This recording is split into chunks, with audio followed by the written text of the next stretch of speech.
کہ سائفر میں کیا ہے. ان کو بھی نہیں پتا تھا سائفر میں کیا ہے. انہوں نے کہا جو کمیونیکیشن ہے اس سے پاکستان کا دشمنوں نے فائدہ اٹھا کر نقصان کر دیا, تو ہمیں بتائیے تو صحیح کہ وہ کمیونیکیشن ہے کیا, دشمن کو کیسے پتا کیا ہے, کیا بتا دیا گیا, عمران خان نے کر کیا دیا. تو سائفر جو ہے وہ باہر نہیں آ سکتا اور اس پر سزا دے دی گئی عمران خان کو. یہ بڑا دلچسپ تھا. کہا یہ جا رہا ہے کورٹ میں موجود رپورٹرز کی جانب سے کہ سلمان صفدر صاحب کل دلائل دیں گے مزید, اور اس کے بعد جو پروسیکیوشن ہے ان سے دلائل مانگے گئے ہیں. ممکن ہے کہ اس کیس کا جو فیصلہ ہے وہ اسی ہفتے آ جائے, 2 دن 3 دن اس کیس کا فیصلہ آ جائے اور یہ کیس فارغ ہو جائے گا. جو غیر شرعی نکاح کا معاملہ ہے اسے آپ ویسے ہی فارغ سمجھیے, تو یہ بھی گیا. اب آ جائیے سکندر سلطان راجہ پر. ہم نے الیکشن دیکھے, الیکشن سے پہلے جو کچھ ہوا وہ ہم نے دیکھا, پھر اس کے بعد پاکستان تحریک انصاف ایک جماعت, اس کے ساتھ جو کچھ ہوا وہ ہم نے دیکھا. کاغذ چھیننا یہ وہ سب ریپیٹ کرنے کی ضرورت بھی نہیں ہے. پھر الیکشن ڈے آیا اور اس جماعت کا ووٹر باہر نکل کے خوار ہو تو سیل فون بند, اس روز انٹرنیٹ بند, اور پھر اس کے بعد اس جماعت کا پولنگ ایجنٹ تک نہیں بیٹھنے دیا گیا. اس جماعت نے پھر بھی سب سے زیادہ ووٹ لے لیے, فارم 45 انہوں نے اپنے ساتھیوں کی مدد سے حاصل کر لیے اور الیکشن جیت لیا. جب الیکشن جیت لیا تو پھر اس کے بعد انہیں الیکشن ہروانے کا کام شروع ہوا, اور ہم نے رات میں تمام صحافیوں سے, محمد مالک صاحب سے, الیکشن کمیشن آف پاکستان کو کور کرنے والے فہیم اختر صاحب سے, دیگر لوگوں سے, سب سے جان لیا کہ چیف الیکشن کمشنر رات کے اندھیرے میں 3 گھنٹے کے لیے کہیں غائب ہوئے تھے, سب کچھ رک گیا تھا اور اس کے بعد نتائج تبدیل ہو گئے تھے. میں یہیں بیٹھ کر لائیو آپ سے بات کر رہا تھا اور ہمیں اسلام آباد کے رپورٹر بتا رہے تھے تینوں سیٹیں اسلام آباد کی جو جیت گئی پاکستان تحریک انصاف, شعیب شاہین جیت گئے, علی بخاری جیت گئے, عامر مغل جیت گئے, تینوں سیٹیں ہروا دی گئیں پاکستان تحریک انصاف کو. یاسمین راشد صاحبہ نے کہا ہے کہ چیف الیکشن کمشنر کو مینڈیٹ چوری کرنے کی سخت سے سخت سزا دینی چاہیے, آرٹیکل 6 ان پر لگانا چاہیے. یاسمین راشد صاحبہ کہتی ہیں کہ ہمارے جیتے جتائے بندے تھے, اس بندے پر آرٹیکل 6 لگاؤ, اس نے جیتے ہوئے بندوں کو ہروا دیا. ہمارے جیتے ہوئے ایم پی ایز اور ایم این ایز کو ہرایا گیا ہے, الیکشن میں دھاندلی کر کے ان لوگوں نے حکومت بنا لی. اور اب یاسمین راشد صاحبہ جو بتا رہی ہیں وہ آپ کو دوبارہ ہوتا ہوا نظر آ رہا ہے. ان کا یہ کہنا ہے کہ 9 مئی کا سیزن 2 شروع ہو گیا ہے, پاکستان تحریک انصاف کے ورکرز کو ایک بار پھر گرفتار کیا جا رہا ہے. اس کی ریزن یہ ہے کہ اب پاکستان تحریک انصاف مزید مظاہرے کرے گی, اور مزید مظاہروں کے بعد پاکستان تحریک انصاف جو ہے وہ جلسے کرے گی. جلسے کرنے کے بعد پاکستان تحریک انصاف ایک بار پھر ایک عدد لانگ مارچ کرنے جا رہی ہے. یہ اب تک کی پاکستان تحریک انصاف کی حکمت عملی ہے. تو ایک بار پھر آپ دیکھیں گے کہ گرفتاریاں ہوں گی, خاص طور پر پنجاب میں گرفتاریاں ہوں گی, سندھ میں گرفتاریاں ہوں گی, اور ظاہر ہے کہ کچھ گرفتاریاں آپ کو بلوچستان میں بھی نظر آ سکتی ہیں. خیبر پختونخوا اس صورتحال سے آپ کو اندازہ ہے, مجھے اندازہ ہے کہ محفوظ رہے گا.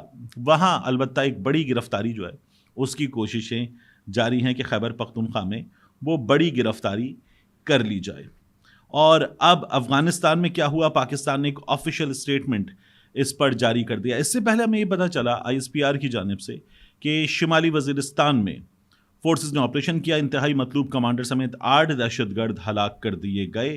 آئی ایس پی آر نے بتایا کہ اتوار اور پیر کی درمیانی شب سیکورٹی فورسز نے دہشت گردوں کی موجودگی کی اطلاع پر شمالی وزیرستان کے ضلع میں انٹیلیجنس بنیاد پر آپریشن کیا. انتہائی مطلوب دہشت گرد کمانڈر یہ صحرا عرف جانان اس سمیت 8 دہشت گرد ہلاک ہو گئے. اس دہشت گرد کو 16 مارچ کو میر علی میں سیکورٹی فورسز کی چوکی پر دہشت گرد حملے کی منصوبہ بندی میں ملوث اور قانون نافذ کرنے والے سیکورٹی فورسز کو ان کو حملوں میں نشانہ بنانے کا اس پر الزام تھا. اس سلسلے میں یہ مطلوب تھا. اب جو افغانستان کا معاملہ ہے اس پر ہمارے دفتر خارجہ نے کیا بیان دیا ہے. دفتر خارجہ کا بیان میں کچھ حصہ اس کا آپ کو انگلش میں پڑھ کر سناتا ہوں اور پھر اس کے بعد آپ کے سامنے رکھ دیتا ہوں کہ دفتر خارجہ ہمیں کیا بتا رہا ہے. دفتر خارجہ کا کہنا ہے, this morning Pakistan carried out intelligence based anti terrorist operations in the border regions inside Afghanistan. In the border regions inside Afghanistan. یہ صبح خبر آئی تھی, خراسان ایران کا خبر رساں ادارہ ہے ان کی طرف سے, اور اب اس کے بعد یہ دفتر خارجہ نے بتایا ہے. سوشل میڈیا پر کچھ صحافی جیسے ہمارے دوست ہیں نعمت خان, یہ انٹرنیشنل میڈیا کے لیے کام کرتے ہیں, بڑی بڑی ویب سائٹس کے لیے, انہوں نے یہ خبر دی تھی. تو یہ آگے لکھا ہوا ہے دفتر خارجہ کی جانب سے, the target of today's operation was the terrorist belonging to حافظ گل بہادر group which along with Tehreek-e-Taliban-e-Pakistan is responsible for multiple terrorist attacks inside Pakistan, resulting in deaths of hundreds of civilians and law enforcement officials. The latest attack took place on 16 March 2024 at a security post in Mir Ali in North Waziristan and claimed the lives of 7 Pakistani soldiers. یہ جو اس سے پہلے میں نے آپ کو ISPR کا بیان بتایا، اس کے بعد اب یہ دفتر خارجہ کا بیان ہے. Over the past 2 years, Pakistan has repeatedly conveyed its serious concerns to the interim Afghan government over the presence of terrorist outfits including TTP inside Afghanistan. The terrorists pose a grave threat to Pakistan's security and have consistently used Afghan territory to launch terror attacks inside Pakistani territory. Pakistan نے آخر میں لکھا ہے کہ Pakistan would therefore continue to work towards finding joint solutions in countering terrorism and to prevent any terrorist organization from sabotaging bilateral relations with Afghanistan. تو ہم نے جو کیا ہے، ہم نے افغانستان کو بھی دنیا کو بتایا ہے کہ یہ افغانستان کے بھی انٹرسٹ میں ہے، پاکستان کے بھی انٹرسٹ میں ہے کہ دہشت گردوں کا قلع قمع کیا جائے جو پاکستان میں عام شہریوں پر بھی اور سیکورٹی فورسز پر بھی مسلسل حملوں میں مصروف ہیں. میں نے آپ سے کہا تھا کہ ایک اور خبر جو بہت دلچسپ ہے میں آپ کے سامنے رکھوں گا. نجف حمید پٹواری جنرل فیض حمید کے بھائی ہیں، گرفتار ہوئے اور ان کی گرفتاری کے حوالے سے کچھ دن پہلے سے ان کے خلاف تحقیقات وغیرہ چل رہی ہیں. یہ خبریں آ رہی تھیں.